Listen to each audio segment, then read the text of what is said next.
បាទសូមគោរពជំរាបសួរពុកម៉ែបងប្អូននិងសិស្សានុសិស្សទាំងអស់គ្នាថ្ងៃនេះខ្ញុំធ្វើការចែករំលែក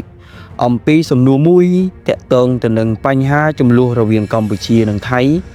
ដែលត្រូវបានដោះស្រាយដោយស្ថាប័ន ICJ បាទថាតើអ្វីទៅជា ICJ ថ្ងៃនេះខ្ញុំធ្វើការបកស្រាយទៅដល់ពាក្យ ICJ ទៅដល់បងប្អូនទាំងអស់គ្នាដើម្បីជាចំណេះដឹងមួយនៅក្នុងការស្វែងយល់អំពីបញ្ហាចំនួនរបស់ប្រទេសកម្ពុជាយើងផងដែរបាទតកតងទៅនឹងសំណួរមួយតើអ្វីទៅដែលហៅថា ICJ អញ្ចឹងគេថាម៉េច ICJ គេថាតុលាការយុត្តិធម៌អន្តរជាតិ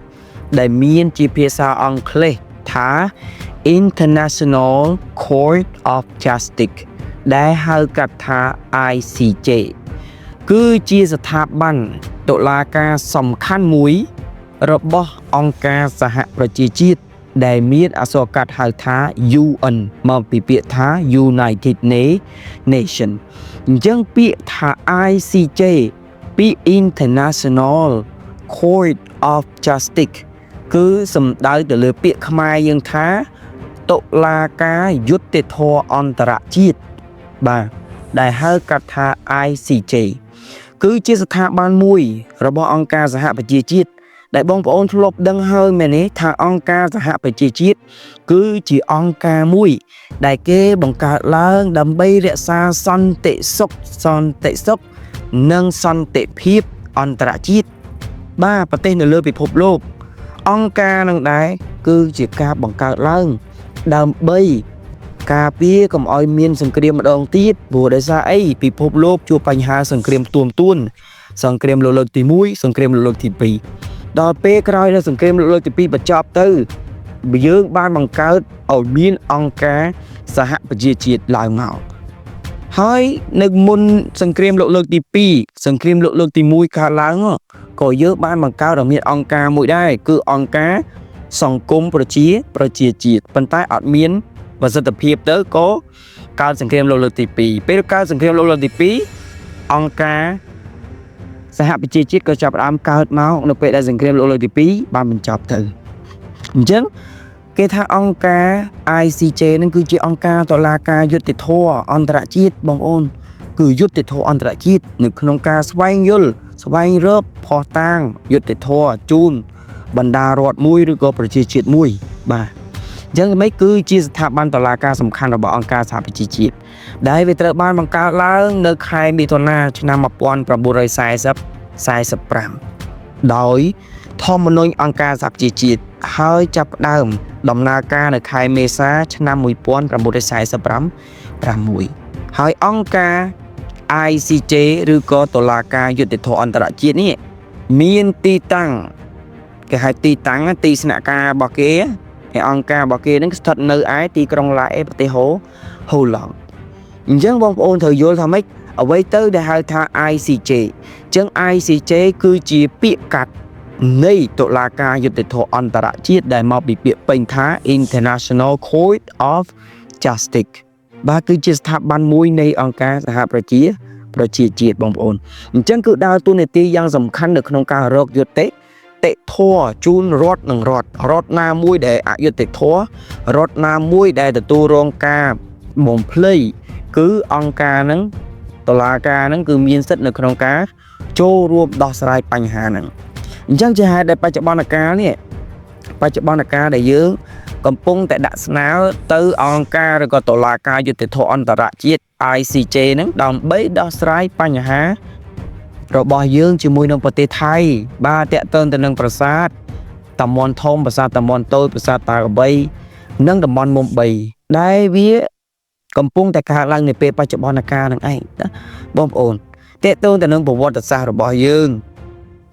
ក៏មានដំណើរដើមតើងពីដំបូងរួចមកហើយដែរអញ្ចឹងនៅក្នុងនេះខ្ញុំសូមបញ្យល់បងប្អូនតកតងទៅនឹងគេហៅថា logo របស់អង្គការ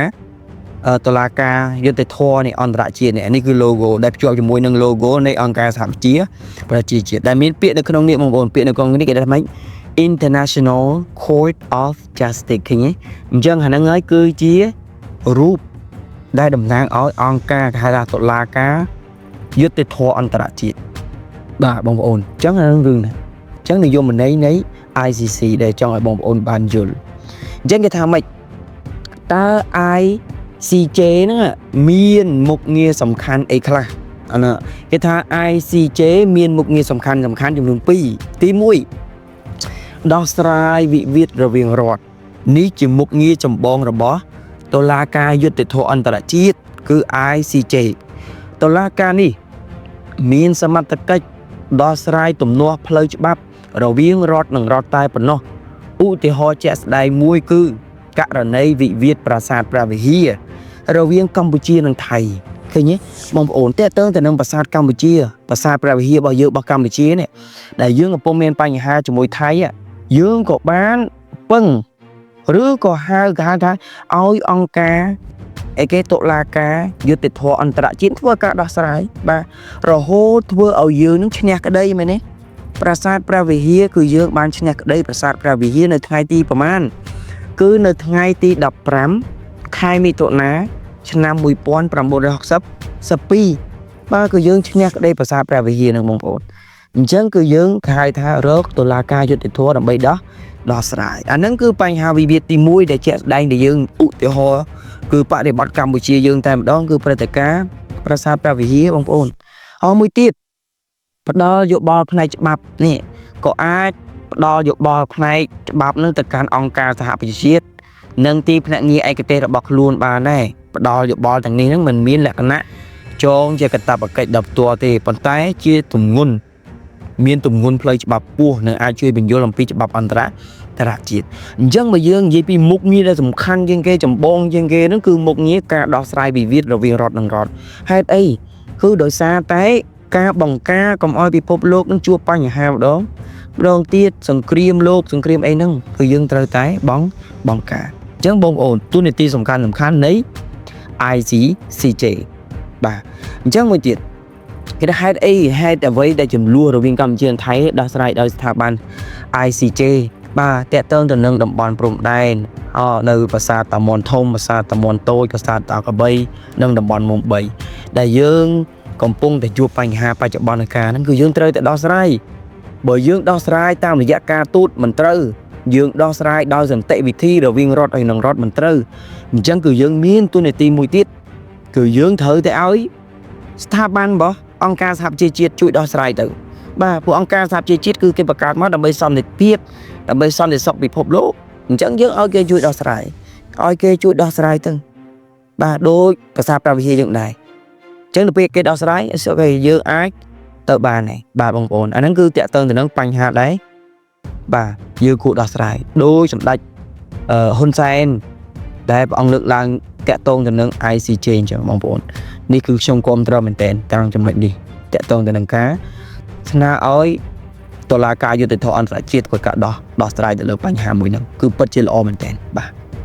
អញ្ចឹងតុលាការ ICJ ត្រូវបានសម្រេចនេះដែលខ្ញុំចង់បញ្ជាក់បងប្អូនឡើងវិញសម្រេចតាក់ទងទៅនឹងរឿងក្តីប្រាសាទព្រះវិហាររបស់យើងដែលឲ្យកម្ពុជាយើងឈ្នះនៅថ្ងៃទី15ខែមិថុនាឆ្នាំ1962ទៅសម័យសង្គមរាស្ត្រនិយមថាប្រាសាទព្រះវិហារស្ថិតនៅក្រោមអធិបតេយ្យភាពរបស់កម្ពុជាហើយប្រទេសថៃមានកាតព្វកិច្ចត្រូវដកកងកម្លាំងយោធាទាំងអស់ចេញពីបរិវេណប្រាសាទព្រះវិហារហ្នឹងឯងណាបងប្អូនអញ្ចឹងអាហ្នឹងគឺខ្ញុំចង់បញ្ជាក់ប៉ុណ្ណឹងអញ្ចឹងបងប្អូនខ្ញុំមានតែប៉ុណ្្នេះទេសម្រាប់វីដេអូនេះដែលចង់ចែករំលែកទៅដល់បងប្អូនទៅនឹងពាក្យ ICJ ឲ្យបងប្អូនបានយល់បាទសូមអរគុណ